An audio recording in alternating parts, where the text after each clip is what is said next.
What's going on, everybody? My name is The Prophecy, and for this video my plan is to show you guys how to take down Ninth Sister in 5 minutes or less. Let's get it. So the first and most important thing that we're going to do before we actually go in and fight her is to grab our third stim canister. If you guys are having trouble finding it, it's once you get to the second rest spot, instead of making a right and heading up to the stormtroopers, what you want to do is make a left, and what you'll find is a robot. He'll be guarding the chest that you'll need to get your third stim canister. Once you guys take care of him, walk up to the chest, interact with it, and there BD1 will give you your third stim.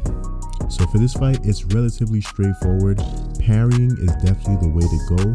You can dodge, but you can get through her much faster if you parry her attacks. So now I'll show a couple of her attacks on screen that you can actually parry. She has one that is a double hand over. She has a right uppercut. She has one where she does a 360 and this blade is spinning. And then her opening attack can be parried as well. And that's really all it is. The first phase is extremely straightforward. Parry, and then once her meter goes down, that's when you go in for the attack to get all your damage done. So now on to phase 2. In this next phase, she adds another ability to her arsenal, and that's the ability to read your mind. At this point, what you're going to want to do is make sure you're up close to her so she doesn't use the force to pull you in close. This whole tutorial is basically how to get done with this fight as fast as possible, and the best way to do that is to be up close to her when she's reading your mind. Also, keep in mind, no pun intended, that she will be reading all your moves, so anything that you try to do will be ineffective at this point because she will be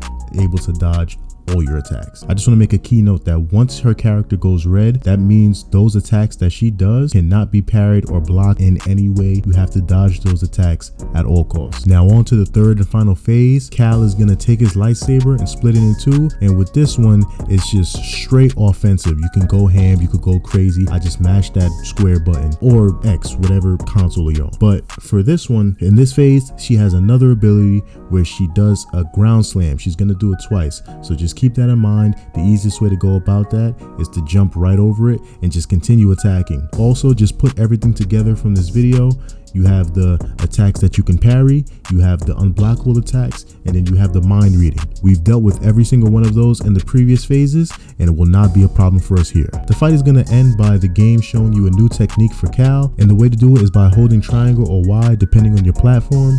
And what Cal is going to do is hold out both his lightsabers in front of him and block her next attack. And with that, it's just going to cue the cutscene, and you finally beat Ninth Sister. And with that, that'll be the end of today's video. If you guys learned anything, I appreciate it by leaving a like on this video so somebody else can learn something that they may not have known. If you guys want, subscribe to the channel, turn on those post notifications so you never miss a video. Every time I go live, I do walkthroughs on a bunch of games, so don't miss out on that good stuff. And with that being said, I'll see you guys in the next video. Peace. Can you take it off when you pull up to the door? You know I want it all, you could take off the drawers. She knew I was a rude boy from streets of the walk. She told me I'm a male and she said that she the four. I said that I be on my mental, I be in my own temple. She think that I'm a pharaoh by the way a nigga stepping. Throw me in a coffin and a young